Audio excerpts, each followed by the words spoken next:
यही सवाल मैं किसी बच्चे को, स्टूडेंट को अभी अभी व्हाट्सएप पर वॉइस करके समझा रहा था, तो फिर आप सब लोग ये सुन लें।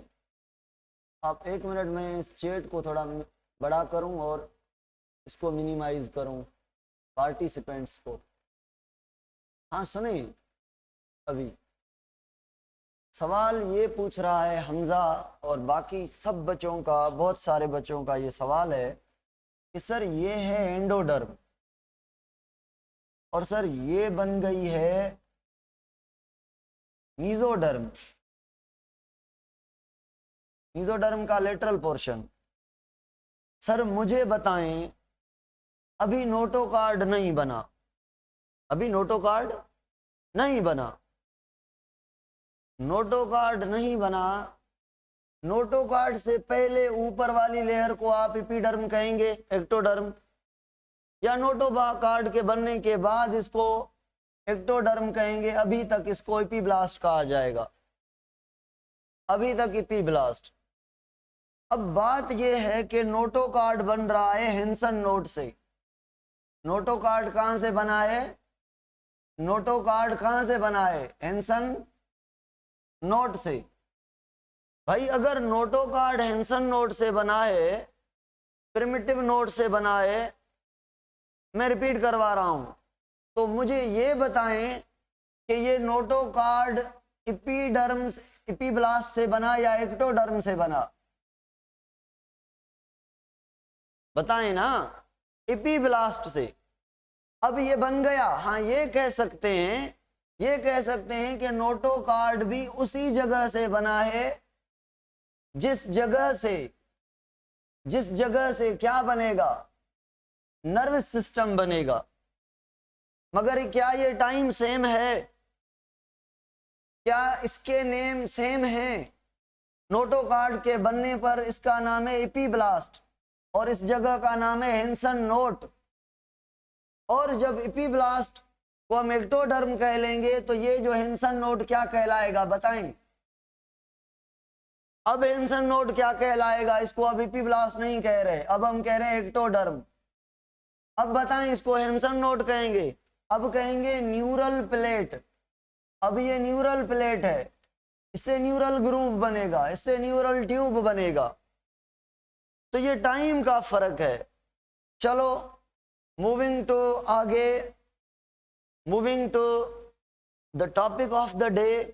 और उसमें भी मुझे कुछ क्वेश्चंस पूछने हैं आपसे। मुझे भाई ये तो बताएं क्लियर करके, मुझे ये क्लियर करके बताएं, ये जो स्ट्रक्चर है सेंटर पे क्रोमोसोम की, जिसको आपने क्या कहा था? सेंट्रोमियर। सेंट्रोमियर में दो जो प्रोटीन हैं जिनको आपने क्या कहा था? काइनेटोकोर, काइनेटिन प्रोटीन की बनी हुई है डिस्क। किसके लिए हैं? स्पिंडल फाइबर के अटैच होने के लिए हैं। यहां पर क्रोमोसोम के पास दो आर्म्स थी, ठीक है, दो आर्म्स थी, दो, ठीक है, या दो क्रोमेटिड थी। अब इसके अंदर ये जो रीजन है, ये वाला बीच सेंटर वाला जो रीजन है, मुझे बताएं ये बीच सेंटर वाला जो रीजन है किस चीज का बना हुआ है? पढ़ाया था मैंने, किस चीज का बना हुआ है ये?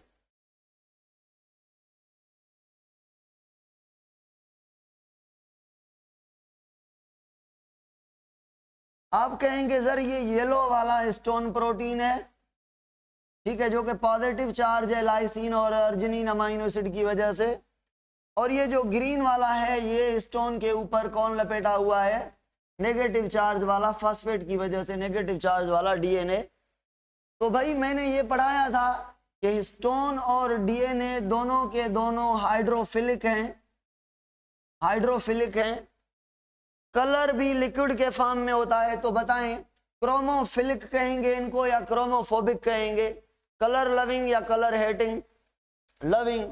तो कलर कौन एब्जॉर्ब करेगा? ये बाहर वाला वाइट वाला पोर्शन जहां पे स्टोन नहीं है, ये वाला पोर्शन कलर एब्जॉर्ब करेगा या डीएनए और स्टोन कलर एब्जॉर्ब करेंगे? बताएं। डीएनए एंड स्टोन तो को क्या कहेंगे आप?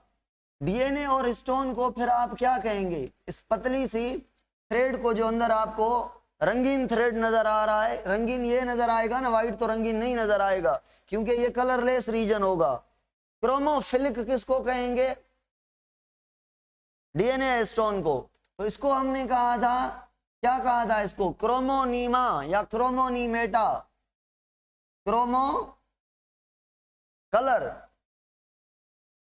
नीमा मतलब थ्रेड, या नीमेटा भी कह सकते हैं प्लूरल, ठीक है। क्रोमोनीमेटा किसको कह रहे हैं? कलरफुल पार्ट को, कलरफुल धागे को। और ये क्रोमोनीमा किसका बना हुआ है? डीएनए एंड हिस्टोन का। कौन सी प्रोटीन यहां पर नहीं है? हिस्टोन या नॉन हिस्टोन? Non histone. तो ये नॉन हिस्टोन है। ये नॉन हिस्टोन का बना हुआ जो बाहर वाला एरिया है, इसको क्या कहा था हमने? पेलिकल। पेलिकल। तो बताएं क्रोमोफोबिक रीजन कौन सा है? पेलिकल। और बताएं चोटी को क्या कहा था हमने? चोटी को, क्रोमोसोम की चोटी को क्या कहा था हमने?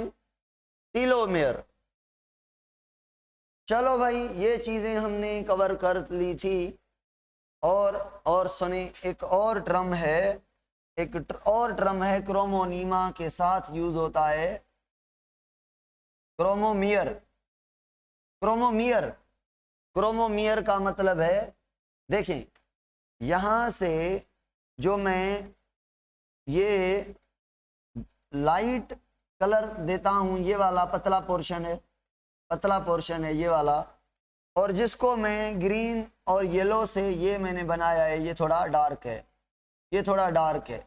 यहाँ पे स्टोन और डीएनए ज्यादा है, ठीक है ना, स्टोन और डीएनए। तो जो डार्क डार्क पोर्शंस है ना क्रोमोनीमा में, जो बीड लाइक स्ट्रक्चर है ना, उन बीड्स को कहा जाता है क्रोमोमियर। अब बताएं मुझे, क्रोमोमियर पर ज्यादा कंडेंस्ड है डीएनए और स्टोन या नॉन क्रोमोमियर पर? ये नॉन क्रोमोमियर हो गया।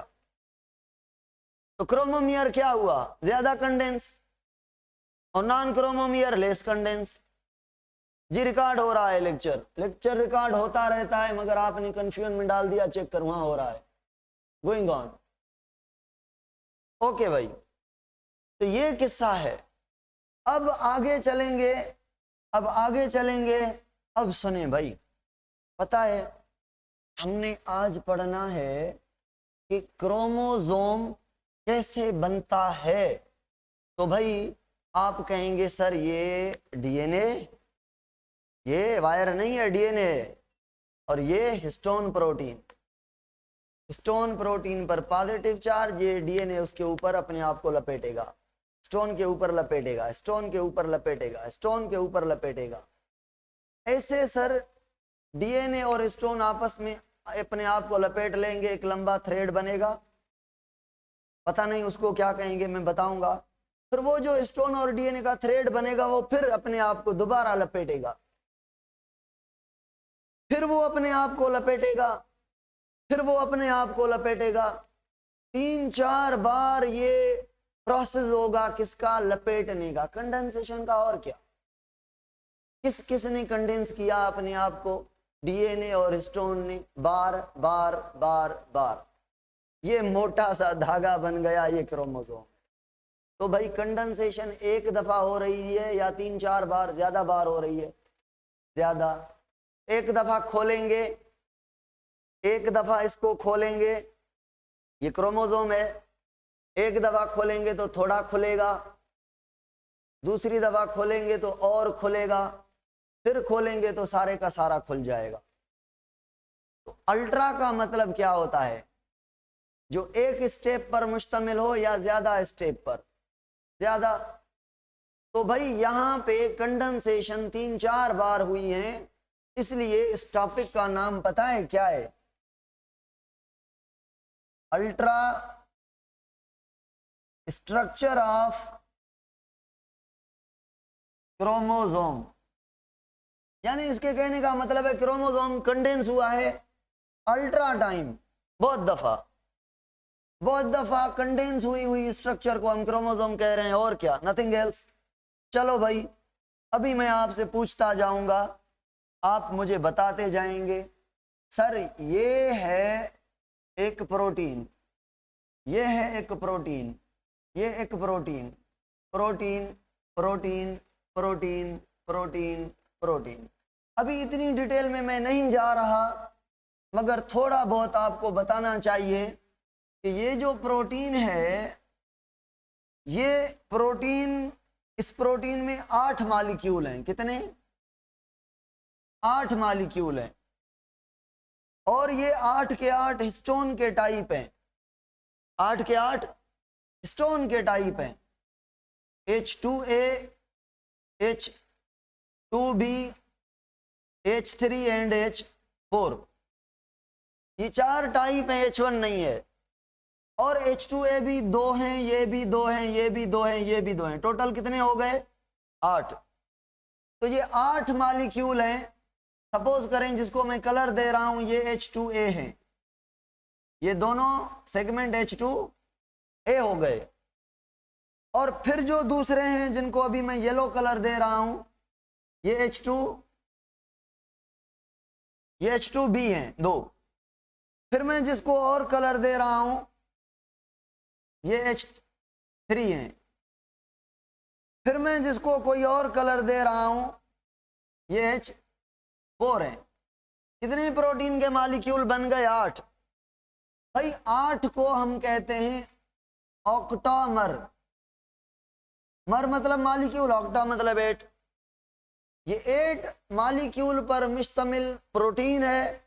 कौन सी प्रोटीन है? ये हिस्टोन। हिस्टोन का ऑक्टामर हो गया। अब ये हिस्टोन के ऑक्टामर के ऊपर ये आपका है कौन? डीएनए। अब डीएनए कैसा होता है? डीएनए ऐसा होता है, डबल स्ट्रैंडेड डीएनए होता है, ठीक है।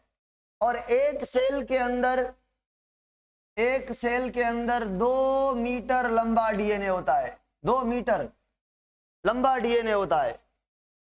2 मीटर, ये 1 मीटर और ये दूसरा 2 मीटर लंबा डीएनए। अब ये इतना बड़ा डीएनए छोटे से सेल में कैसे आ रहा है? आप कहेंगे सर जैसे वो थ्रेड होता है, किसी लकड़ी के ऊपर आप उसको लपेट दें, ठीक है ना, तो एक छोटी सी जगह में किलोमीटर्स का थ्रेड आ जाता है। ऐसे ही सर लकड़ी, ये स्टोन लकड़ी है, और इस स्टोन के ऊपर कौन सी चार्ज है बताएं? कौन से अमीनो एसिड की वजह से? लाइसिन और अर्जिनिन की वजह से। ये स्टोन अट्रैक्ट करेगी डीएनए को, ये डीएनए इसके ऊपर लपेटेगा अपने आप को, ये लपेटेगा अपने आप को, ये ऐसे डीएनए इसके ऊपर लपेटता जाएगा अपने आप को, ऐसे लपेटता जाएगा। अब ये हो गई दोनों की आपस में बॉन्डिंग। कंडेंसेशन नंबर 1, पहला स्टेप कौन कौन आपस में फ्यूज किए हैं? DNA and histone. तो ये जो धागा बना है, ये कैसा है? सीधे प्लेन थ्रेड जैसा है, या थ्रेड में ऐसे बीडेड अपीयरेंस हैं? भाई बीडेड अपीयरेंस हैं। क्यों बीडेड अपीयरेंस हैं थ्रेड में? अकेला डीएनए होता तो सीधा थ्रेड। बीडेड अपीयरेंस क्यों है? स्टोन की वजह से या नहीं? स्टोन के ऊपर डीएनए के लपेटने की वजह से बीडेड। ये बीडेड सीधी लाइन नहीं है, तो इस बीडेड स्ट्रक्चर को हम कहते हैं हिस्टोन का थ्रेड, न्यूक्लियोसोमल थ्रेड, न्यूक्लियोसोम। ये एक न्यूक्लियोसोम कौन सा है? देखें, ये एक न्यूक्लियोसोम है, ये वाला, ये एक न्यूक्लियोसोम बन गया, ये दूसरा न्यूक्लियोसोम बन गया, ये तीसरा न्यूक्लियोसोम। तो ये न्यूक्लियोसोम की एक लड़ी है, एक थ्रेड है, जिसकी अपीयरेंस है कौन सी? बीडेड। ये कौन सा ऑर्डर है कंडेंसेशन का? फर्स्ट ऑर्डर है कंडेंसेशन का, क्रोमोसोम के बनने का। अब दूसरा ऑर्डर जो होगा, सेकंड स्टेप होगा, वो कौन आपस में लपेटेगा अपने आप को? डीएनए और हिस्टोन से बना न्यूक्लियोसोम। अब ये न्यूक्लियोसोम फिर अपने आप को लपेटेगा। फिर जब लपेटेगा तो स्ट्रक्चर बनेगी, उसको हम कहेंगे क्रोमेटिन। क्रोमेटिन। अब बताएं मुझे, क्रोमेटिन की जो लेंथ है वो न्यूक्लियोसोम सारे जो हैं उसकी लेंथ से कम होगी या ज्यादा होगी? क्रोमेटिन की लेंथ कम होगी, न्यूक्लियोसोम की लेंथ बड़ी होगी। अगर मैं पूछूं, अगर क्रोमेटिन ने दूसरा ऑर्डर यानी तीसरा ऑर्डर फिर कंडेंस किया है अपने आप को, तो बताएं लेंथ और कम होगी या इंक्रीज होगी? और कम होगी। अच्छा मुझे ये बताएं, न्यूक्लियोसोम की जो विड्थ है और क्रोमेटिन की जो विड्थ है, मोटापा, उसमें न्यूक्लियोसोम क्रोमेटिन की विड्थ क्या होगी? विड्थ और न्यूक्लियोसोम की विड्थ क्या होगी? हाँ भाई, इसकी विड्थ ज्यादा, इसकी विड्थ कम, क्योंकि एक स्टोन एक डीएनए, एक स्टोन एक डीएनए, ये फिर डबल ट्रिपल हो जाएंगे। भाई क्रोमेटिन के दो टाइप होते हैं, आपने पढ़ा हुआ है। क्रोमेटिन के कितने टाइप होते हैं? दो। एक यू क्रोमेटिन कहते हैं हम, यू क्रोमेटिन, और दूसरे वाला कौन सा होता है कमेंट में बताएं? हेट्रोक्रोमेटिन। अब पहला फॉर्म क्रोमेटिन का कौन सा बनेगा न्यूक्लियोसोम के बाद? फिर और कंडेंस होगा तो क्या बनेगा? पहले बनेगा यू क्रोमेटिन, फिर बनेगा हेट्रोक्रोमेटिन। मतलब हेट्रोक्रोमेटिन यू क्रोमेटिन से भी थोड़ा और पैक है, ज्यादा पैक्ड है। अब मुझे बताएं ज्यादा डीएनए कंडेंस किस में है? डीएनए ज्यादा कंडेंस किस में है? यू और हेट्रो में से?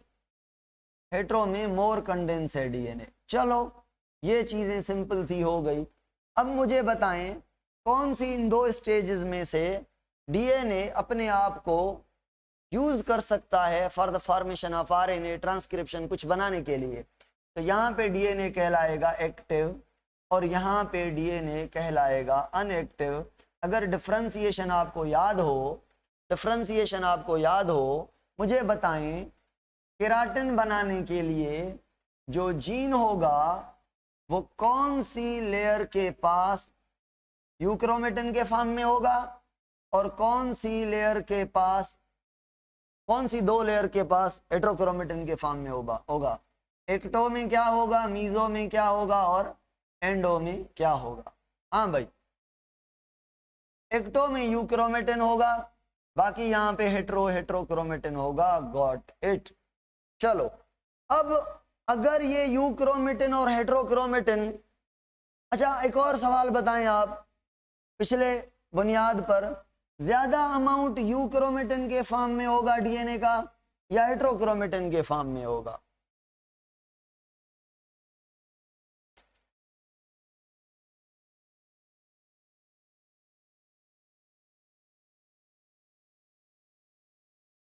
हाँ भाई, हेट्रो में ज्यादा, हेट्रो का अमाउंट जो है, अमाउंट वो ज्यादा होगा। क्यों? क्योंकि चंद सेल एक्टिव होते हैं, एक्टिव सेल का नंबर थोड़ा होता है, बाकी सारे सेल्स का नंबर, जीन का नंबर पर्टिकुलर सेल में इनएक्टिव होता है। ठीक है, एक्टिव का और एक्टिव इनएक्टिव का बात समझ नहीं आई है कॉन्सेप्ट? डीएनए कहां पे काम करेगा, कहां पे नहीं करेगा? जहां पे ट्रांसक्रिप्शन करेगा, खुला होगा तो ट्रांसक्रिप्शन करेगा ना। पहले चैप्टर से मैं बात करता आ रहा हूं, फर्स्ट चैप्टर से बीच बीच में कहीं पर ये बात करता, क्रोमोसोम और न्यूक्लियोसोम में क्या डिफरेंस है। सानवी, ये आप पूछ रही हैं, मैं क्या पढ़ाने जा रहा हूं? क्रोमोसोम का बनना किससे? डीएनए और स्टोन से। जब फुल सारे फोल्ड पड़ जाएं फुल मोटा स्ट्रक्चर बने, डीएनए कंप्लीटली इनएक्टिव रहे, तो उसको क्रोमोसोम कहेंगे। अभी तक क्रोमोसोम पर पहुंचे ही नहीं है। क्रोमोसोम और हेट्रोक्रोमेटिन, क्रोमेटिन, यूक्रोमेटिन या न्यूक्लियोसोम में फर्क क्या है? केमिकली कोई फर्क नहीं है, केमिकली कोई फर्क नहीं है। फर्क क्या है? स्टेजेस का, कंडेंसेशन का। अच्छा, क्रोमोमियर जो है, क्रोमोमियर क्रोमोसोम के अंदर जो कंडेंस और लेस कंडेंस स्ट्रक्चर है, ज्यादा कंडेंस उसको। अब क्रोमोमियर और यू और हेट्रोक्रोमेटिन में क्या फर्क हो गया? क्रोमोमियर हेट्रोक्रोमेटिन जैसा है, मगर हेट्रोक्रोमेटिन के टाइम में यूक्रोमेटिन भी तो था ना, वहां पे यूक्रोमेटिन नहीं होगा, सारे का सारा डीएनए फेक होगा। चलो ये बात क्लियर हो गई। अभी जब डीएनए फुली कंडेंस करेगा अपने आप को, जब फुली कंडेंस करेगा, ये क्रोमेटिन सारे की सारी पैक हो जाएंगी। जब सेल डिवीजन का टाइम आएगा, जब क्रोमेटिन और आपस में कंडेंस होगी, जैसे न्यूक्लियोसोम, डीएनए और हिस्टोन ने मिला के न्यूक्लियोसोमल थ्रेड बनाया, nucleosomal thread beads like bead of string type बने, और न्यूक्लियोसोम ने मिलकर क्रोमेटिन, क्रोमेटिन यूक्रोमेटिन से हेट्रोक्रोमेटिन, और ये इंटर कन्वर्टेबल भी हैं, मैंने पढ़ाया हुआ है आपको। और अभी जब ज्यादा कंडेंस करेंगे तो स्ट्रक्चर बनेगा जिसको कहेंगे क्रोमोसोम। क्या क्रोमोसोम में क्रोमेटिन का कॉन्सेप्ट होगा? नहीं। फुली कंडेंस स्ट्रक्चर जो है, फुली कंडेंस जो स्ट्रक्चर है, अगर मैं नेक्स्ट पेज पर बना के दिखाऊं तो ये हमारा ये क्रोमोसोम कहलाएगा, ये क्रोमोसोम कहलाएगा, ये स्ट्रक्चर हमारा। अगर इससे पीछे जाते तो ये हमारे जो हैं वो क्रोमेटिन कहलाते, ठीक है। उतने मोटे नहीं, और पीछे जाएं क्रोमेटिन से तो हमें ये स्टेज मिलती, इसको हम क्या कहते? न्यूक्लियोसोम कहते। और पीछे जाएं तो ये स्टोन जुदा और ये डीएनए आपका जुदा। ये पहला स्टेज सेपरेट है, फिर ये कंडेंस होकर दोनों ने ये न्यूक्लियोसोम बनाया, न्यूक्लियोसोम ने क्रोमेटिन बनाया। मैं छोटा छोटा मैंने टुकड़ा बनाया है, 3-4 स्टोन बनाई हैं, थोड़ा डीएनए बनाया है ना, ठीक है, समझ आ गया। अब ये क्रोमेटिन मिलकर ये मोटा सा क्रोमोसोम बनाएंगे। अब मुझे बताएं, ये पतला, ये उससे मोटा, ये उससे मोटा, ये मैक्सिमम मोटा, मैक्सिमम कंडेंस। इसके डीएनए अंदर होगा, बाहर से पैक होगा डीएनए, तो ये क्रोमोसोम है आपका। अब मुझे ये बताएं कमेंट में कि क्रोमोसोम कब बनेगा? At the time of division या after the division? During division chromosome बनता है, बिल्कुल। प्रोफेज में पढ़ेंगे हम कि प्रोफेज में कंडेंसेशन स्टार्ट होती है, मेटाफेज में मैक्सिमम कंडेंसेशन हो जाती है। मोटे में मोटे क्रोमोसोम हमको मेटाफेज में मिलते हैं, हमने पढ़ा हुआ है। ये थी ultra structure of chromosome.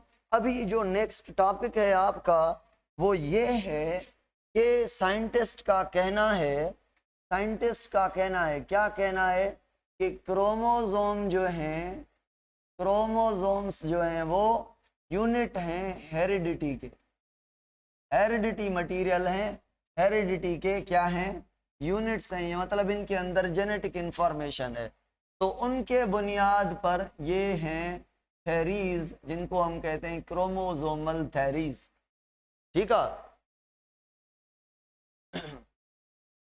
Chemical composition of chromosome को स्लाइड वे से पढ़ा है कि डीएनए और प्रोटीन का बना है क्रोमोसोम, थोड़ा बहुत आरएनए भी है, मगर जब ट्रांसक्रिप्शन में आएंगे हम तो बढ़ेंगे कि ये आरएनए कैसे आता है। बाकी केमिकल कंपोजिशन मैंने पढ़ा ली है। वहां पे एक पॉइंट है कि क्रोमोसोम की प्रोटीन पॉजिटिव है, क्यों पॉजिटिव है वो पढ़ा दिया है मैंने, डीएनए नेगेटिव है, क्यों नेगेटिव है, वो सारी चीजें मैंने कंपोजिशन की करवा ली हैं आपके, don't worry about the.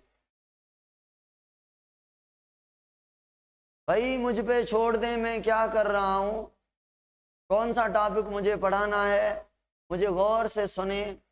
Chromosome as a carrier of gene, सुने, मुझे सुनते जाएं, बस मुझे सुनते जाएं, आपको कोई प्रॉब्लम नहीं होगा, सुने, छोड़ दें। Chromosome as a carrier of gene मैं बाद में पढ़ाऊंगा, मैं आपको साइंटिस्ट की जो डिस्कवरी की वो है लेवल्स हैं, उसके अकॉर्डिंग पढ़ा रहा हूं। सुने, अब साइंटिस्ट का ये मानना हो गया कि क्रोमोसोम हेरिडिटी मटेरियल है। अब मेरा सवाल आपसे ये है, भाई एंट्री में आ गए हैं जिनको न्यूक्लियोटाइड का पता नहीं है, तो I am very sorry, I am very sorry कि न्यूक्लियोटाइड का पता नहीं है कि न्यूक्लियोटाइड क्या है। मैं क्या कहता हूं आपको, मैं क्या कहता हूं आपको, भाई कोई भी बच्चा जो होशियार है वो ऐसे नहीं बना, मेहनत से बना है। अगर आप एंट्री की क्लास ले रहे हैं तो आपको ये होना चाहिए कि मेरा सारे का सारा यूट्यूब भरा हुआ है, आप जो टॉपिक मैं पढ़ा रहा हूं वो पढ़ के आए। इट मीन्स आपकी फर्स्ट ईयर नहीं पढ़ी हुई। अभी अगर मैं कोचिंग की तरह एक एक एक एक छोटी छोटी, मेरे यूट्यूब पर आप लेक्चर देखें कैसे मैंने एक एक चीज को एक्सप्लेन करके डिटेल में पढ़ाया हुआ है। अब मैं कैसे बताऊं इसको कि मोनोमर है डीएनए का, फिर तो डीएनए का भी पता नहीं होगा, न्यूक्लियोटाइड का पता नहीं है, आरएनए का ये डिफरेंस। कितनी बार कहता हूं कि अपने आप से मुखलिस बने। मैं कितना समझाता हूं भाई, ये चीजें इनके पीछे ये बेसिक्स हैं। सेल का चैप्टर पढ़ के आए, एंजाइम बायोमॉलिक्यूल पढ़ के आए, सारा यूट्यूब पर फ्री है, पढ़ा हुआ है मेरा सिस्टम। 2 लेक्चर वहां से, अगर आप ऐसे घर वालों से नाराजगी करके अभी आपने मूड बना लिया है कि हमें एंट्री करनी है, तो भाई इतना आप कर सकते हैं कि उसको टाइम दें और आप बेसिक से एक दो लेक्चर सुनते आएं ताकि हमारे साथ चल सकें। अगर हम आपके साथ पीछे चले जाएं, इतना पीछे कि हम, अगर मुझे गुस्सा इसलिए आ रहा है थोड़ा बहुत कि अगर मैं उस बच्चे की तरफ पीछे चला गया ना, अभी बाकी जो बच्चे बैठे हैं वो मुझसे लड़ पड़ेंगे कि सर इतना बेसिक्स में क्यों जा रहे हैं आप, टाइम नहीं है। और लड़ते हैं बच्चे, मैसेजेस करते हैं, थोड़ी स्पीड पकड़ें, ये करें वो करें। ठीक है भाई, तो रिक्वेस्ट है मेरी आपसे कि मेहरबानी करके पीछे से पढ़ के आए, मेहरबानी करें काइंडली। चलो, बड़ी मेहरबानी होगी आपकी। क्रोमोसोम की थ्योरीज कि क्रोमोसोम हेरिडिटी मटेरियल है। अब कमेंट में बताएं कौन सा साइंटिस्ट था पहला जो 1822 में पैदा होकर 1848 में मर गया, जीन के बारे में बता के गया है, मगर किसी ने नहीं माना जीन के बारे में। जेनेटिक्स वाला मेंडल, ग्रीगर जॉर्ज मेंडल। मेंडल वो साइंटिस्ट था जो मैथमेटिशियन था, कमिंग चैप्टर में, उससे कमिंग में पढ़ेंगे। मैथमेटिशियन था, एक मैथमेटिशियन होकर उसने जीन के बारे में हमें बताया और सही सही बताया, हालांकि उसने जीन को देखा ही नहीं था। सुने भाई, अब ये जो बात हम कर रहे हैं क्रोमोसोमल थ्योरीज की, ये 90s की बात है, एग्जैक्टली 90s की, मतलब आफ्टर मेंडल डेथ। तो ये साइंटिस्ट क्या कह रहे हैं, ये कह रहे हैं जीन हेरिडिटी मटेरियल। मेंडल ने जीन को एलिमेंट कहा था, ठीक है, मेंडल ने जीन को एलिमेंट कहा था। एलिमेंट कहा था। अब ये क्या करेंगे, ये कहेंगे एलिमेंट का हमें पता नहीं है, क्योंकि एलिमेंट जीन को तो रिजेक्ट कर चुके थे ना सारी दुनिया वाले साइंटिस्ट।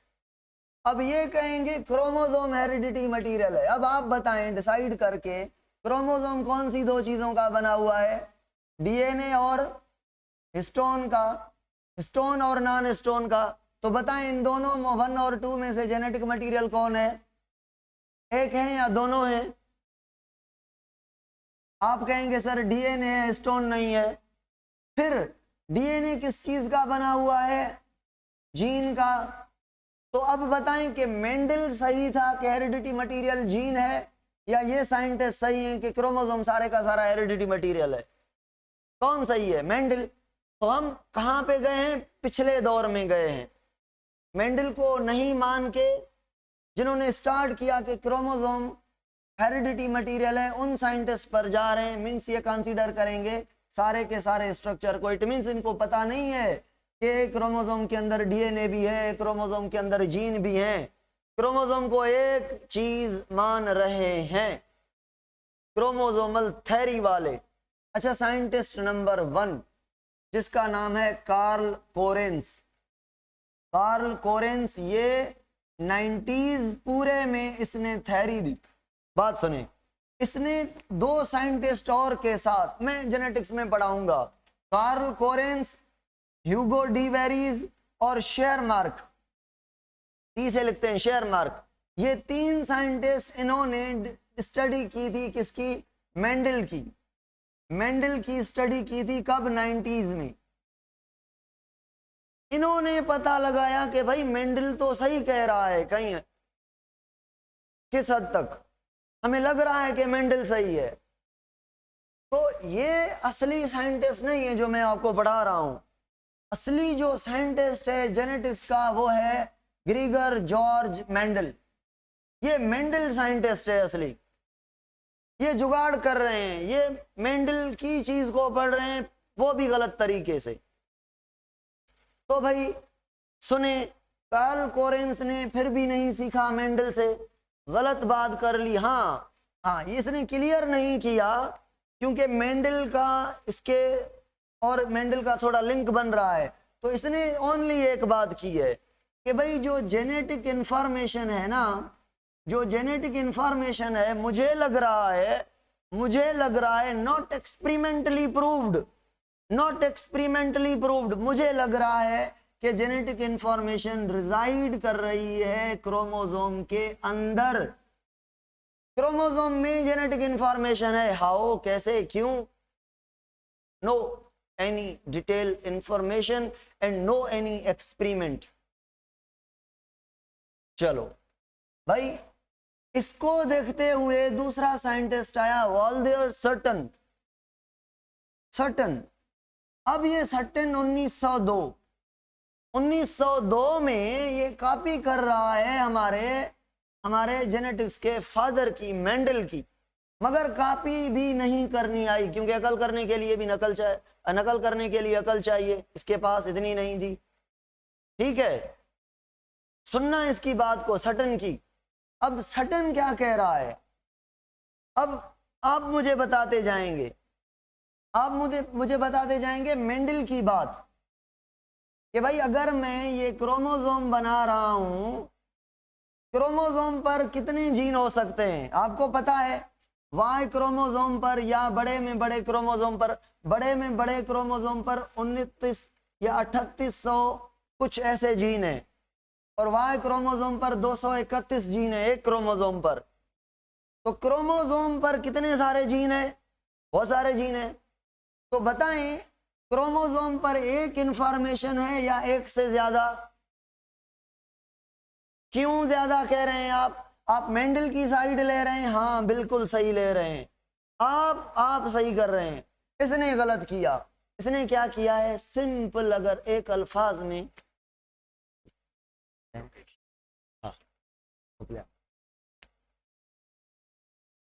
चेक कया, हाँ गुड़े लिठा था सही। जी जी,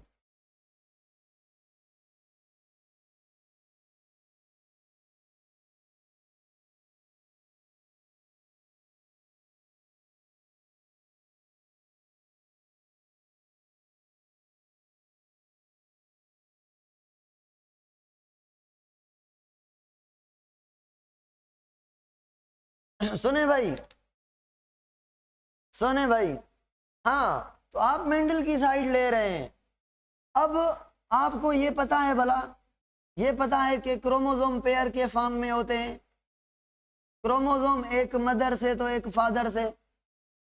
तो आपको ये भी पता होगा कि अगर हाइट के लिए यहां पे जीन है टाल, बाप वाला, तो मां वाला भी हो सकता है टाल, और मां का जीन डार्फ भी हो सकता है, रिसेसिव भी हो सकता है।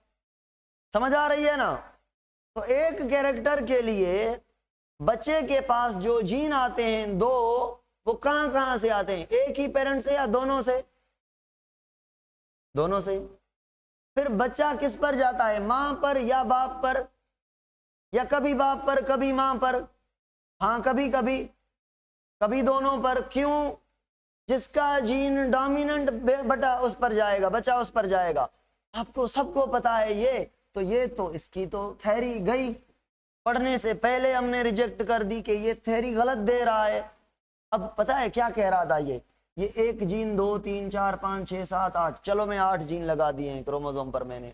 ये कह रहा था नहीं जीन बीन कुछ भी नहीं, क्रोमोसोम एक इंफॉर्मेशन है, एक कैरेक्टर के लिए एक क्रोमोसोम। भाई इंसान के अंदर का 46 कैरेक्टर है, क्रोमोसोम तो मान लिए क्रोमोसोम 46 हैं, क्या एक क्रोमोसोम एक कैरेक्टर के लिए, एक क्रोमोसोम एक कैरेक्टर के लिए, तो क्या कैरेक्टर 46 है या हजारों लाखों कैरेक्टर हैं? ज्यादा कैरेक्टर है ना भाई, बोलना, दांत, आंखें, स्किन, एंजाइम बनाना, एयर बनाना, उठना, चाल चलत, ये कलर वो, हाँ बाल, दाढ़ी के बाल, मूछ के बाल, दांत कैसे बड़े छोटे, स्पेस, ये सारे हमारे कैरेक्टर हैं, हजारों कैरेक्टर हैं हमारे, क्रोमोसोम तो 46 हैं। तो क्वेश्चन क्या होगा इसके थ्योरी पर, क्या क्वेश्चन होगा आपका कि कैरेक्टर के साथ क्रोमोसोम का नंबर मैच करके दो। कैरेक्टर तो हजारों हैं, तो क्रोमोसोम भी हजारों होने चाहिए ना। तो इसकी थ्योरी गलत है कि सही है? गलत है। हाँ अंधाधुंध से देखें ना, अंधाधुंध से देखें कि इसको अगर इस पागल को समझाएं, अरे भाई सारे का सारा क्रोमोसोम हेरेडिटी मटेरियल नहीं है, डीएनए और स्टोन का बना हुआ है, स्टोन को छोड़ो, पेलिकल को छोड़ो, नॉन स्टोन को, डीएनए में भी एक जीन है, दूसरा खामखा पार्ट है, वो एक एक जीन हेरेडिटी यूनिट है। फिर इसकी बात थोड़ी इज्जत रखने के लिए इसको कहेंगे चलो भाई क्रोमोसोम के अंदर हेरेडिटी मटेरियल है, मगर इसको आप मुंह बंद करेंगे, ऐसा ना बोलना कि क्रोमोसोम फुल हेरेडिटी मटेरियल है। तो हम कहां जाएंगे, ये क्रोमोसोम फुल हेरेडिटी मटेरियल है सटन ने कहा, इसको हम समझते समझते समझते कहां जाएंगे, अगले साइंटिस्ट आएंगे वो कहेंगे नहीं भाई डीएनए हेरेडिटी मटेरियल है, फिर उनको हम झूठा करार देंगे, कहेंगे भाई आप झूठ बोल रहे हैं। डीएनए में भी 2 टाइप का डीएनए, एक काम वाला, दूसरा खामखा। खामखा डीएनए जेनेटिक मटेरियल नहीं है, जो काम वाला डीएनए वो जेनेटिक मटेरियल है। फिर हम जाके पहुंचेंगे मेंडल पर, अरे भाई मेंडल मर गया मगर सही तो कह के गया था, क्या जरूरत थी स्टडी करने की। तो ये सीक्वेंस है जो मैं पढ़ाने जा रहा हूं। चलो moving to the next slide.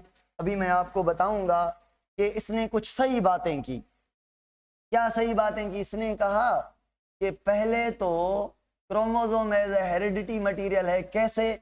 इसने कैसे कैसे देखे ना, इसकी थ्योरी बनाई है, कोई तो लॉजिक होगी ना। तो इसकी अभी जो पॉजिटिव्स हैं वो सुनी, फिर लास्ट में हम फिर रिजेक्ट करेंगे।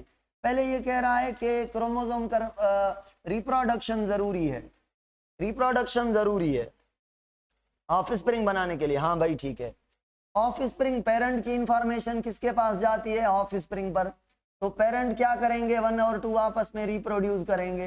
तो कह रहा है कि रिप्रोडक्शन करने के लिए, ऑफस्प्रिंग पैदा करने के लिए रिप्रोडक्शन चाहिए, और जो पेरेंट होते हैं वो 2 होते हैं, मेल और फीमेल। मेल भी अपने प्रोड्यूस करेगा क्या? गैमेट, और फीमेल भी प्रोड्यूस करेगा अपने गैमेट। और कह रहा है कि मेल के बाकी सेल के अंदर 2n नंबर होता है, फीमेल के अंदर भी 2n नंबर होता है, मगर गैमेट के अंदर क्रोमोसोम का नंबर क्या बन जाता है? हैप्लॉइड। अगर 46 हैं तो गैमेट के अंदर, स्पर्म के अंदर क्रोमोसोम कितने? 23, और एग के अंदर भी क्रोमोसोम कितने? 23। ये बात इसने सही की, सही की। दूसरी बात कह रहा है कि जब गैमेट बनते हैं, गैमेट बनने के टाइम सेग्रीगेशन होती है। सेग्रीगेशन का मतलब समझ आ रहा है? सेग्रीगेशन का मतलब है सेपरेट होना। तो कह रहा है जो 46 क्रोमोसोम है, जो 46 हैं वो आपस में सेपरेट हो जाते हैं, 23-23 हो जाते हैं, तो ये हाफ बन जाते हैं। कितने बन जाते हैं? हाफ बन जाते हैं। मेंडल भी ऐसा कहेगा, मगर जीन के बारे में कहेगा, ये होल क्रोमोसोम के बारे में कह रहा है। फिर कह रहा है ये जो सेग्रीट हुए गैमेट हैं, सेग्रीगेट करने के बाद ये आपस में आकर फ्यूज हो जाएंगे, फर्टिलाइजेशन होगी, और फर्टिलाइजेशन के टाइम में 23 क्रोमोसोम एक पेरेंट से और 23 दूसरे से, स्पर्म और एग से ये फर्टिलाइज करके जायगोट बनाएगा, और जायगोट में 2n नंबर सेम होगा as in the parent body. ये इसकी थ्योरी है, ठीक है, ये इसकी थ्योरी है, और इस थ्योरी के बुनियाद पर बातें इसकी सही हैं। जस्ट ये कहना कि एक क्रोमोसोम जो है वो एक जेनेटिक इंफॉर्मेशन है, या एक क्रोमोसोम की जो जेनेटिक इंफॉर्मेशन है एक कैरेक्टर के लिए रिस्पॉन्सिबल है, ये पॉइंट, ये एजेंडा इसका गलत है, क्योंकि क्रोमोसोम एज अ होल एक जेनेटिक इंफॉर्मेशन नहीं है, क्रोमोसोम के अंदर जीन है। भाई यहाँ तक बात समझ आई? सटन क्या बोल रहा है? हाँ, पागल बना रहा है हमें। ओके, हमजा कह रहा है कि why number of chromosome and number of chromosome और नंबर ऑफ जीन बराबर क्यों नहीं है? हाँ भाई, अब हमजा को बताते हैं हम। क्रोमोसोम में 46, एक छोटे से छोटे क्रोमोसोम पर 231 जीन है, एक क्रोमोसोम पर 231, और बड़े में बड़े क्रोमोसोम के ऊपर 38 या 3870 या कुछ ऐसे जीन है। तो भाई एक क्रोमोसोम के जीन सारे के सारे क्रोमोसोम से बढ़ गए हैं। अब कैसे बराबर हो सकते हैं? ये बराबर हैं जीन का नंबर और क्रोमोसोम का नंबर? नहीं ना, नहीं। अगर सपोज करें 46 क्रोमोसोम, एक एक क्रोमोसोम पर 100 जीन है, तो टोटल जीन कितने हो गए? 4600। सपोज कर रहा हूं, ऐसा है नहीं, जीन ज्यादा है, 4600 जीन हो गए, क्रोमोसोम कितने? 46। अब बताएं, एक 46 वाला आदमी है, मैं, एक 46 क्रोमोसोम वाले आप, एक कोई और, क्या इनके अंदर जीन का नंबर चेंज होगा? नंबर तो सेम है ना भाई जीन का। मगर यहाँ पे मसला ये है, आप पता नहीं ये कहाँ बात लेकर गए, अपने माइंड को घुमा के गए। यहाँ पर मसला ये है कि एक क्रोमोसोम एक इंफॉर्मेशन के लिए, जो कि गलत बात है, एक जीन एक इंफॉर्मेशन के लिए, जो कि सही बात है, ये समझनी है। क्या ये कह रहा है कि जीन हेरिडिटी मटेरियल है? नहीं कह रहा, तो ये तो इसकी गलती है ना, इसको जीन का पता ही नहीं। चलो आगे चलते हैं भाई, आगे चलते हैं, 1 मिनट।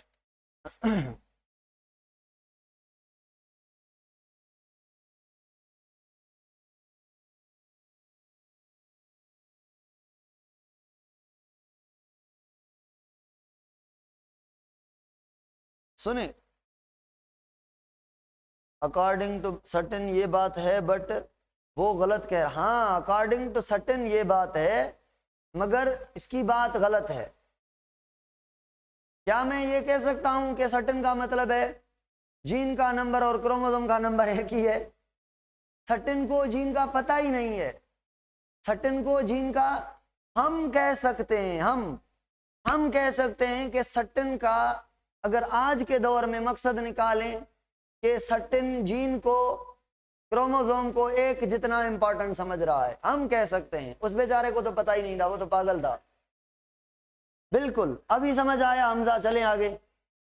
चलो, अभी भाई टॉपिक है दूसरे पागल लोग, टॉपिक है दूसरे पागल लोग, जो क्या कहेंगे, जो कहेंगे चलो भाई क्रोमोसोम नहीं है, डीएनए हेरिडिटी मटेरियल है। अरे भाई, फिर इनसे पंगा पड़ गया, इनको समझाना पड़ेगा। अरे भाई, डीएनए भी फुल हेरिडिटी मटेरियल नहीं है। डीएनए का टुकड़ा, ये डीएनए है, ये डीएनए है, तो डीएनए का ये छोटा सा टुकड़ा जीन कहलाता है। ये दूसरा जीन, ये तीसरा जीन, ये चौथा जीन। बीच में जो ये एरिया है, ये कोई जीन नहीं है। ये जो एरिया है कोई जीन नहीं है, या जीन के अंदर भी कुछ ऐसे सेगमेंट हैं जिन पर इंफॉर्मेशन नहीं है। इनको भी जीन का पता नहीं था। तो ये कौन सा दौर होगा?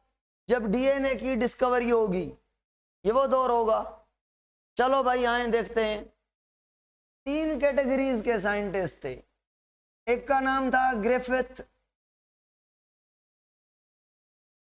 दूसरे साइंटिस्ट के ग्रुप में 3 साइंटिस्ट थे, एक का नाम था एवरी, दूसरे का नाम था मैक्लॉयड, तीसरे का नाम था मिकार्टी, और तीसरा जो ग्रुप था साइंटिस्ट का उसमें था हर्शी एंड चेज नाम का साइंटिस्ट। ओवरऑल जनरली कह सकते हैं डीएनए हेरिडिटी मटेरियल है। अगर डीएनए भी आ जाए, जीन भी आ जाए, क्रोमोसोम भी आ जाए तो क्या कहेंगे? बताएं मेमुना, बताएं मेरे सवाल का जवाब। जीन कहेंगे, जीन कहेंगे। तो DNA as a whole heredity material नहीं है, मगर जनरली हम डीएनए कहते हैं। तो अभी तो हमें स्पेसिफिक तो पढ़ना चाहिए ना, ये स्पेसिफिक को भी छोड़ दें। चलो भाई डीएनए हेरिडिटी मटेरियल है, छोड़ो, बस पढ़ना चाहिए। एज अ हो जनरल हम डीएनए हेरिडिटी मटेरियल कहते हैं, जीन तो नहीं कहते, क्योंकि जीन भी डीएनए है। चलो अब ग्रिफ्थ का कॉन्सेप्ट है ट्रांसफॉर्मेशन। कौन सा? ट्रांसफॉर्मेशन। अब ट्रांसफॉर्मेशन क्या है? ट्रांसफॉर्मेशन क्या है सुने। एक बैक्टीरिया अपना शेप चेंज करके, शक्ल चेंज करके, शक्ल लिख रहा हूं, शक्ल चेंज करके सेकंड फॉर्म में चली जाए, दूसरी बैक्टीरिया बन जाए, सेकंड बैक्टीरिया नई बैक्टीरिया बन जाए। बैक्टीरिया का शेप चेंज करना, फॉर्म चेंज करना is called as transformation. Actually एक बैक्टीरिया है जिसका नाम है स्ट्रेप्टोकोकस निमोनी।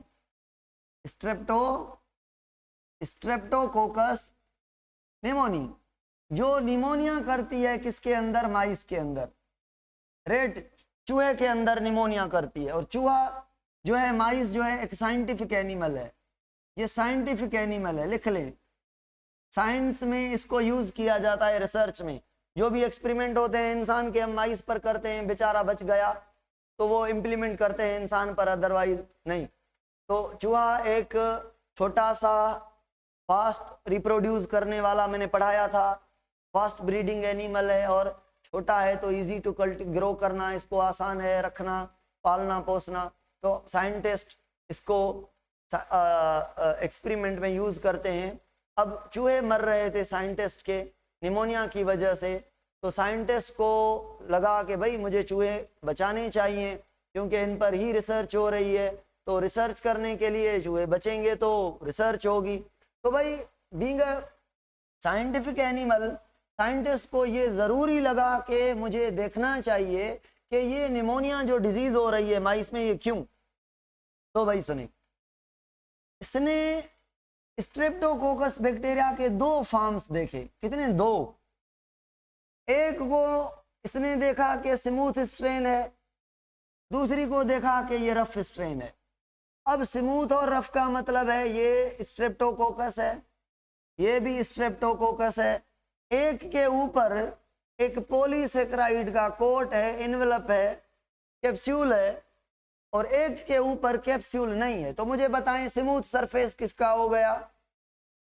कैप्सूल वाली का। और रफ सरफेस किसका हो गया? विदाउट कैप्सूल का।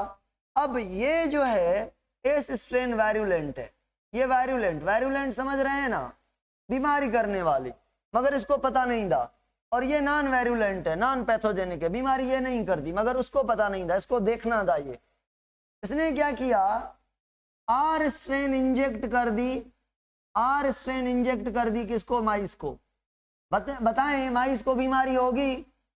नहीं हुई डिजीज। तो माइस मरेगा या बच जाएगा, सरवाइव करेगा? बीमारी नहीं लगी तो सरवाइव करेगा। चलो निमोनिया नहीं हुई, बच गया। और दूसरी दफा इसने इंजेक्ट किया दूसरे माइस को, एक को इंजेक्ट किया आर स्ट्रेन, दूसरे को एस स्ट्रेन इंजेक्ट किया, तो बीमारी हो गई। माइस बचेगा, करेगा सरवाइव? भाई बताएं, माइस की क्या हो गई? डेथ। अब यहां से क्या पता चला? वेरुलेंट कौन है? 1 एस स्ट्रेन और 2 आर स्ट्रेन नहीं है। चलो भाई, फिर इसने क्या किया? एस स्ट्रेन को भी लिया, आर स्ट्रेन को भी लिया, एस स्ट्रेन को लिया और आर स्ट्रेन को भी लिया। अभी सुने, अभी सुने, अभी सुने। आर स्ट्रेन को लिया लिविंग और एस स्ट्रेन को क्या किया, एस स्ट्रेन को हीट से किल किया। मुझे बताएं, अगर इसको हीट दी जाए तो इसका क्या बचेगा और क्या क्या मर जाएगा। सुने, सेल किसका बना हुआ है, बैक्टीरिया किसकी बनी हुई है, बनी है DNA, RNA, protein, lipid, carbohydrate. कौन सा एक मॉलिक्यूल है जो हाईली स्टेबल है, बचेगा, डीएनए बचेगा, बाकी सारे के सारे खत्म हो जाएंगे। तो भाई हीट के किल करने से एस स्ट्रेन का खाली क्या बचा, डीएनए। इट मींस इसने एस स्ट्रेन पूरे की पूरी नहीं, जस्ट उसका डीएनए लिया। क्यों, देखा तो नहीं, नजर तो नहीं आया, मगर हीट से जो किल किया हम समझ रहे हैं कि ये सारी चीजें खत्म हो गई होंगी, उसको पता नहीं था। तो हीट किल और आर स्ट्रेन लिविंग फुल की फुल बैक्टीरिया इसने ले ली, आर स्ट्रेन, और इसके खाली क्या ले लिए, डीएनए ले लिए। इंजेक्ट किया माइस को जो इंजेक्ट किया, तो बताएं बीमारी होनी चाहिए थी, नहीं, क्योंकि ये हीट किल्ड है, लिविंग नहीं है, बीमारी नहीं करेगी। और ये लिविंग है मगर बीमारी करती नहीं, मगर बीमारी हो गई, माइस की डेथ हो गई। इसने सोचा क्यों भाई, अब इसने क्यों बीमारी की है एस स्ट्रेन के डीएनए के साथ। तो फिर इसकी बॉडी, डेड बॉडी को जो ऑब्जर्व किया इसने, ऑब्जर्व किया तो क्या निकला पता है, बॉडी से एस स्ट्रेन निकली। आप कहेंगे सर ये कैसे, सर सुने, अगर मैं कहूं हीट स्ट्रेंड वाला डीएनए आर स्ट्रेन के पास आ जाए, यानी इसका जो डीएनए है वो इसके अंदर भेजा जाए, लगाया जाए, तो बताएं, कोट नहीं है, कोट है, कैप्सिड नहीं है, कैप्सिड है। बताएं ये क्यों है, आर स्ट्रेन के पास कैप्सिड बनाने वाला डीएनए है नहीं, तभी डीएनए नहीं है, कैप्सिड नहीं है, और इसके पास वो डीएनए है। तो फर्क किसका है, कैप्सूल का फर्क क्यों है, डीएनए की वजह से है ना। अगर इसमें भी कोट बनाने वाला डीएनए होता तो ये भी एस स्ट्रेन होती, रफ होती नहीं।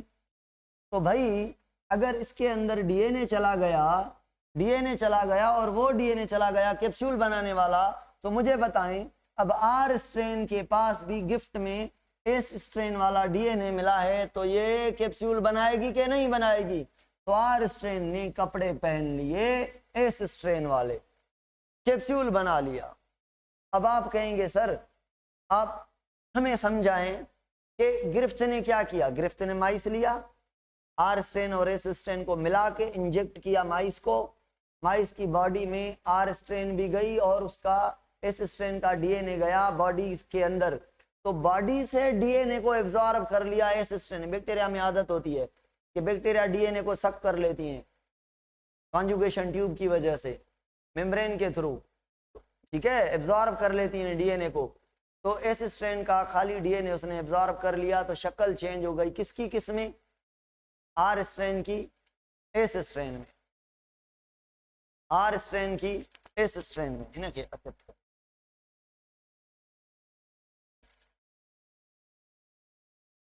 अच्छा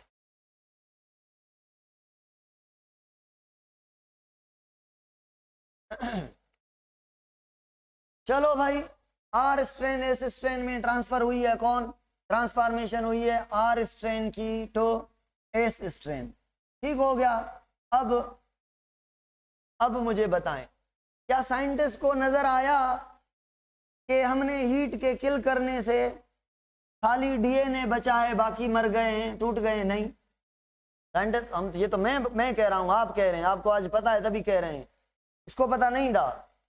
इसने क्या अंदाजा लगाया, इसने अंदाजा लगाया कोई ऐसी चीज है जो एस स्ट्रेन की बच गई है और वो आर स्ट्रेन में गई है, ट्रांसफर हो गई है, तभी आर स्ट्रेन एस स्ट्रेन में कन्वर्ट हुई है।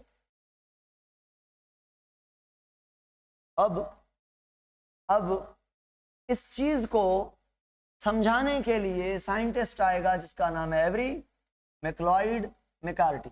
ये ट्रांसफॉर्मेशन कोई डिटेल में समझने की कोशिश करेंगे। सुने भाई, इन्होंने क्या किया, भाई आप अगर उस दौर में होते तो आपको नजर आता कि हीट के किल करने से सेल का कौन सा पार्ट बच गया है? माइक्रोस्कोपी नहीं थी, हाँ, डीएनए को देखने की कैपेसिटी नहीं थी हमारे पास। अंदाजा लगा सकते थे ना आप कि भाई कोई चीज, कोई केमिकल है, कोई चीज है जो सेल की हीट के किल होने के बावजूद भी बची है और वही चीज इंफॉर्मेशन दे रही है। तो ये पता लगाने के लिए आ गए एवरी मैक्लॉइड एंड मैकार्टी। सुने ये क्या करेंगे एवरी मैक्लॉइड एंड मैकार्टी, सुने इन्होंने वही एस स्ट्रेनली और वही आर स्ट्रेन भी ली, ठीक है, बैक्टीरिया दोनों। अब ये कैसे पता लगाएंगे कि डीएनए बचा है या आरएनए बचा है या प्रोटीन या लिपिड या कार्बोहाइड्रेट? तो इन्होंने इन दोनों को ग्रो करके इनका बनाया मिक्सचर, और ये क्या बन गई? हीट से किल्ड। इसको क्या किया? हीट से किल। वही काम ग्रिफ्थ वाला। 1935 में इलेक्ट्रॉन माइक्रोस्कोप आई है भाई। लाइट माइक्रोस्कोप से आप सेल को भी सही नहीं देख सकते, डीएनए को कैसे देख सकते हैं? कहाँ ख्याल है? गैलीलियो वाली माइक्रोस्कोप तो लाइट माइक्रोस्कोप थी, उससे आप डीएनए ऑर्गेनेल को कैसे देख सकते हैं? वेयर इज योर खोपड़ी? होश में है? हाँ, चलो आए काम की बात सुने। तो भाई एस स्ट्रेन को हीट से किल किया और आर स्ट्रेन को क्या छोड़ा? लिविंग, और इन दोनों का ये बन गया मिक्सचर। अब साइंटिस्ट क्या कर रहे हैं? सुने बात नंबर वन, अगर यहां पे एंजाइम ऐड किया जाए, डीएनएज एंजाइम, इस मिक्सचर को कौन सा एंजाइम दे दिया जाए? डीएनएज। तो बताएं, हीट से तो डीएनए किल नहीं हुआ था, आप और हमें पता है, साइंटिस्ट को पता नहीं था, मगर डीएनएज के होते हुए क्या हीट किल्ड का डीएनए बचता या टुकड़े टुकड़े हो जाता? अगर ये पहले ही एक्सपेरिमेंट में डीएनएज देते तो डीएनएज के बाद क्या हीट किल्ड बैक्टीरिया का जो बचा हुआ डीएनए था वो एस स्ट्रेन के पास एब्जॉर्ब होता after giving DNAs to the mixture? नहीं। तो अगर एस स्ट्रेन का डीएनए आर स्ट्रेन के पास ट्रांसफर नहीं होता क्योंकि डीएनए तो टूट चुका होता, तो क्या आर स्ट्रेन एस स्ट्रेन में कन्वर्ट होती? नहीं। ये इन्होंने काम किया। अब बताएं दूसरा एक्सपेरिमेंट इन्होंने क्या किया? दूसरा सुने, हालांकि ये चौथा एक्सपेरिमेंट था, पहले मैंने बता दिया ताकि आपको बात समझ आ जाए। दूसरा एक्सपेरिमेंट इन्होंने ये किया, इन्होंने एंजाइम लिया लिपेज, मिक्सचर को लिपेज दे दिया। अब बताएं एस स्ट्रेन का डीएनए आर स्ट्रेन के पास जाएगा कि नहीं जाएगा लिपेज देने से? भाई लिपिड तो हीट से भी किल हो गई थी ना, लिपेज देकर आप, मतलब इसका ये मानना था कि हो सकता है लिपिड जेनेटिक मटेरियल है, लिपेज देकर हम देखेंगे अगर लिपेज की वजह से एस स्ट्रेन का जेनेटिक मटेरियल ट्रांसफर नहीं हो रहा आर स्ट्रेन को, तो आर स्ट्रेन एस स्ट्रेन में कन्वर्ट नहीं होगी। मगर क्या हुआ होगा साइंटिस्ट के एक्सपेरिमेंट के दौरान? लिपेज देने से ट्रांसफॉर्मेशन हुई कि नहीं हुई? बताएं कमेंट में, ट्रांसफॉर्मेशन हुई कि नहीं हुई? अरे भाई नहीं हुई। भाई सुने नहीं समझ रहे मेरी बात। मैं क्या कह रहा हूं लिपेज देने से डीएनए तो ट्रांसफर होगा ना आर स्ट्रेन के पास, तो आर स्ट्रेन तो एस स्ट्रेन में ट्रांसफॉर्म होगी ना। हाँ, आप समझ रहे थे, डीएनए ट्रांसफॉर्म वो ट्रांसफर कहलाता है। डीएनए ट्रांसफर होगा, आरएनए ट्रांसफॉर्म होगी, ट्रांसफॉर्म शेप चेंज करना। अच्छा, तीसरा एक्सपेरिमेंट, अगर ये प्रोटीएज देते, प्रोटीएज दिया बल्कि इन्होंने, तो क्या एस स्ट्रेन का डीएनए आर स्ट्रेन के पास नहीं जाता? प्रोटीएज तो प्रोटीन को तोड़ता, फिर भी डीएनए जाता, आर स्ट्रेन एस स्ट्रेन में कन्वर्ट होती, और हुई।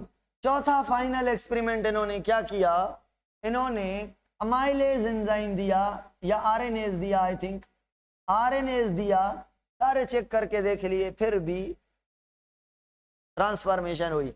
तो क्या पता चला यहां से इनको ये पता चला कि प्रोटीन, दूसरा लिपिड, तीसरा कार्बोहाइड्रेट, चौथा आरएनए, पांचवा डीएनए, इन सब में से जो जेनेटिक मटेरियल है वो डीएनए है, ये सारे के सारे जेनेटिक मटेरियल नहीं है। इट मींस गिरफ्त वाला क्या प्रूव हुआ गिरफ्त का, कि ये जो ट्रांसफर हो रहा है इस स्ट्रेन से कोई चीज, वो कोई चीज नहीं, वो डीएनए है, और कोई चीज नहीं है, वो डीएनए है। क्योंकि इसने देखा तो नहीं था, अब देखा इन्होंने भी नहीं है, मगर टेक्निकली एंजाइम देकर इन्होंने पता लगा दिया है। चलो भाई सुने, अगर मैं सवाल पूछूं हैं जवाब देने के मूड में, चलो भाई पूछ रहा हूं, मुझे बताएं कि अगर नई स्लाइड पे चल के पूछूं, यहां पे क्या पूछना, S strain R strain, heat से किल्ड लिविंग, मिक्सचर बना लिया, डीएनएज दे दिया भाई, दे दिया। डीएनएज देने के बाद मिक्सचर को इंजेक्ट करते हैं माइस में, मुझे बताएं माइस को होगी निमोनिया या नहीं? नहीं होगी, लाइव करेगा भाई। देखे ना, हीट किल किया, डीएनए तो बचा था ना, अब डीएनए को भी आपने डीएनएज दे दिया, तो डीएनए को तोड़ गया। अब एस स्ट्रेन का और तो कुछ नहीं बचा था, डीएनए था, वो आर स्ट्रेन के पास जाएगा? नहीं जाएगा, बचा ही नहीं। तो it means only R strain inject किया आपने। Okay, now moving to the Hershey and Chase. भाई ये चीजें तो पढ़ने की नहीं थी, अब पता नहीं क्यों ऐसे कर रहे हैं कि मुझे ये एक एक चीज बतानी पड़ रही है, हालांकि ये चीजें बेसिक्स हैं। ये कल जो टॉपिक होगा ना वो पढ़ के आना। हाँ, ये फर्स्ट ईयर में भी था, बैक्टीरिया में भी पढ़ाया है मैंने, ये क्रोमोसोम्स एंड डीएनए में भी पढ़ाया है मैंने, बहुत बार इसकी डिस्कशन होती है। तो बहरहाल कल डीएनए को अच्छे से पढ़ के आना। अगर डीएनए से मैं 20 क्वेश्चन पूछूंगा आकर, अगर डीएनए के 20 क्वेश्चन आपने नहीं बताए ना तो खैर नहीं होगा आपका, ठीक है ना। अभी बहुत बड़ा कोर्स पढ़ा है, थोड़ा टाइम है, थोड़े टाइम में बहुत चीजें कवर करनी है। अगर मैं इतना स्लो चलूंगा तो सारा कोर्स नहीं होगा, अगर सारा कोर्स नहीं होगा तो टेस्ट कैसे हम दे पाएंगे अच्छे से। पूरी फर्स्ट ईयर पढ़ी है, अभी इंटर के ये चैप्टर पढ़े हैं, थोड़ा कोऑपरेट करें, पढ़ के आए। मुझे पढ़ाने में कोई दिक्कत नहीं कि मैं नहीं पढ़ा सकता आपको, यू नो कोचिंग में हम बहुत स्लो पढ़ते हैं, सही तरीके से पढ़ते हैं, ठीक है ना। मगर अब उन चीज़ों को सही से पढ़ें ना जिस जहाँ पे हमारे वीक एरियाज हैं। हम 100% कोर को अपना वीक एरियाज बना के बैठ लें तो आई थिंक ये बहुत मुश्किल होगा। तो भाई मेरे साथ कोऑपरेट करें, घर से पढ़ के आएँ ताकि मैं अच्छे से अच्छा पढ़ा सकूँ उन टॉपिक्स को जो वीक हैं आपके, जो मुझे लग रहा है मुझे इनमें डेप्थ जाना चाहिए, ये मेरी कोशिश है, जो आप नहीं मान रहे। चलो अभी सुने, कुछ निकम्मे लोग होते हैं जो काम सही करें फिर भी आपको नहीं मानते। तो एवरी मैक्लॉइड एंड मैकार्टी ने बड़ा अच्छा काम किया मगर कुछ लोगों ने नहीं माना। तो ये फाइनल साइंटिस्ट आए जिन्होंने फाइनल प्रूव किया कि डीएनए हेरिडिटी मटेरियल है। ये फाइनल प्रूव करेंगे, ये फाइनल प्रूव करेंगे। पहले हिडन प्रूव किसने किया कि कोई चीज हेरिडिटी मटेरियल है? ट्रांसफॉर्मेशन प्रिंसिपल में ग्रिफ्थ ने। हर्शी चेज ने बताया कि डीएनए हेरिडिटी मटेरियल है। अब ये क्लियरली फाइनल करेंगे, उसके बाद कोई नहीं बचेगी। अब हुआ क्या, ये वायरस है, ये वायरस है, आप पहचान के बताएं कौन सी वायरस है। जल्दी जल्दी बताएं कौन सी वायरस है ये? बैक्टीरियोफेज, बैक्टीरियोफेज वायरस है। और ये बैक्टीरियोफेज वायरस से मैंने 2 कलर लगा दिए हैं। 2 कलर लगाने का मतलब ये है, भाई सुने, भाई सुने, डीएनए के अंदर क्या होता है? डीएनए के अंदर होता है फॉस्फेट, है ना, न्यूक्लियोटाइड में फॉस्फेट होता है। अब अगर नॉर्मल फॉस्फेट को छोड़कर हम फॉस्फेट को कोई आइसोटोप लगा दें, P32, ये 32 क्या है? एक आइसोटोप लगा दिया है फॉस्फेट से, तो नॉर्मल फॉस्फेट और आइसोटोप वाले फॉस्फेट में फर्क आ गया, ठीक है ना। जैसे कोई आपको किसी को ढूंढना है, आप क्या करेंगे? आपके भाई या आपके दोस्त को वो आदमी दिखा हुआ है, आप अपने भाई दोस्त को कहेंगे कि भाई मुझे वो दिखाओ, वो आदमी दिखाओ मुझे, और बताना भी नहीं, इशारा भी नहीं करना, कोई ट्रिक बनाओ कि मैं समझ जाऊं कि ये वो है। तो वो आपका दोस्त कहेगा ऐसा करता हूं, मैं एक कैप पहनता हूं क्योंकि भीड़ लगी पड़ी है, रेड कैप पहनता हूं मैं, और रेड कैप पहनकर मैं उस जिसको जो दिखाना है उसके राइट में बैठ जाऊंगा। आप समझ जाना मैं रेड कैप वाला हूँगा, मुझ पे रेड कैप होगी, और मेरे जो राइट साइड में बैठा होगा या लेफ्ट में वो आदमी होगा जो मैं आपको दिखाना चाह रहा हूँ। तो ये आइसोटोप एक कैप है, इंडिकेटर है कि नॉर्मल फास्फेट और आइसोटोप वाले फास्फेट में थोड़ा वेट का फर्क है, वेट का, मास का फर्क है। मास वेट बढ़ा दिया है आइसोटोप देकर। केमिस्ट्री पढ़े हुए हैं आपने, आपको पता है क्या बढ़ता है आइसोटोप से। अच्छा, साइन है। अब पता है इस साइंटिस्ट ने क्या किया? एक वायरस के डीएनए के फास्फेट को आइसोटोप किया, प्रोटीन को नहीं किया। और बताएं, यहां पे दूसरी वायरस के प्रोटीन के अंदर इन्होंने देखा कि प्रोटीन के पास सल्फर होता है। सल्फर, भाई प्रोटीन के पास फास्फेट होता है? नहीं ना, नहीं। तो किसको करेंगे यहाँ पे आइसोटोप? सल्फर को। सल्फर को ऐसी चीज आइसोटोप करनी है जो इसमें हो और उसमें ना हो, उसमें हो और इसमें ना हो। मतलब डीएनए में हो तो प्रोटीन में ना हो, प्रोटीन में हो तो डीएनए। नाइट्रोजन को कर सकते हैं, नाइट्रोजन दोनों में है? नहीं, दोनों में है। फॉस्फेट डीएनए में है, प्रोटीन में नहीं है। अच्छा, क्या डीएनए जो लेबल किया है उसी वायरस का किया है जिसकी प्रोटीन भी की गई है या नहीं? एक वायरस का डीएनए आइसोटोप किया है तो उसकी प्रोटीन नहीं, दूसरी वायरस की प्रोटीन का सल्फर आइसोटोप किया है 35 से, तो डीएनए नहीं। ऐसा है, ऐसा है। तो भाई अब ये बैक्टीरिया को अटैक करवाएंगे। बैक्टीरिया को जब अटैक करवाएंगे, आपको पता है कि बैक्टीरिया के अंदर क्या दाखिल होता है, डीएनए या प्रोटीन? बताएं। डीएनए एंटर होता है वायरस से, प्रोटीन बाहर रहती है। अब साइंटिस्ट कह रहा था, क्या कह रहा था भाई? सुने, अगर आपको P32 बैक्टीरिया के बाहर मीडियम में मिले तो आप समझ जाना कि डीएनए हेरिडिटी मटेरियल नहीं है। क्यों भाई? अरे ऐसा क्यों? वो कह रहा था डीएनए अंदर जाएगा, अगर प्रोटीन नहीं जाएगी और इस डीएनए से नई वायरस बनेगी ना, न्यू वायरस किससे बनेगी? डीएनए से।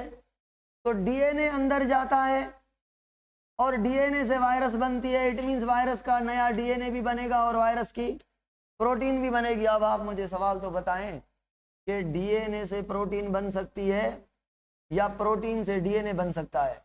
हाँ भाई, 1 या 2? 1, डीएनए से प्रोटीन। तो भाई अगर प्रोटीन आ जाती अंदर तो नई वायरस बन पाती, डीएनए बाहर रह जाता? नहीं, नहीं। तो अगर डीएनए आया है अंदर, इट मींस P32 बाहर है या P32 अंदर है? अंदर है। बाहर मिला? नहीं मिला। इसका मतलब कौन अंदर गया, डीएनए या प्रोटीन?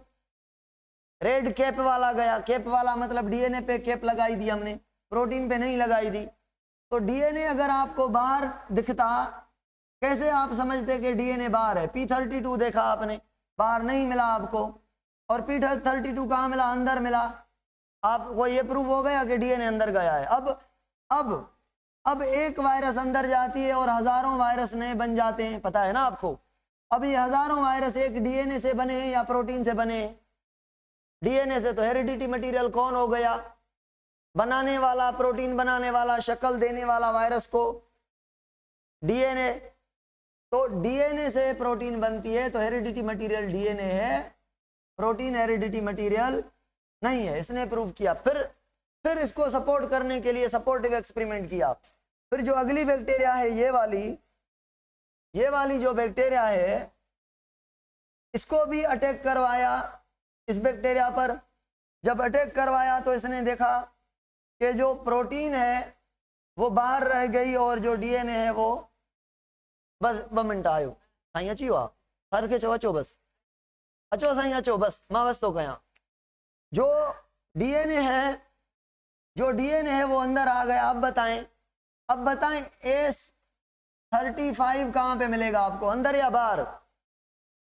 बाहर। S बाहर है, इट मींस प्रोटीन बाहर है। अगर प्रोटीन बाहर है तो प्रोटीन अंदर जाके बना रही है वायरस, या डीएनए अंदर जाके बना रहा है नई वायरस? तो आपका आंसर है प्रोटीन बाहर है, डीएनए नहीं, वायरस नहीं बना सकती। जो वायरस बन रही है वो डीएनए से बन रही है, तो डीएनए हेरिडिटी मटेरियल है, प्रोटीन हेरिडिटी मटेरियल नहीं है। ये फाइनल प्रूव हो गया। ठीक हो गया भाई ये टॉपिक यहाँ तक पूरा। कल इससे आगे स्टार्ट करेंगे। पढ़ के आना।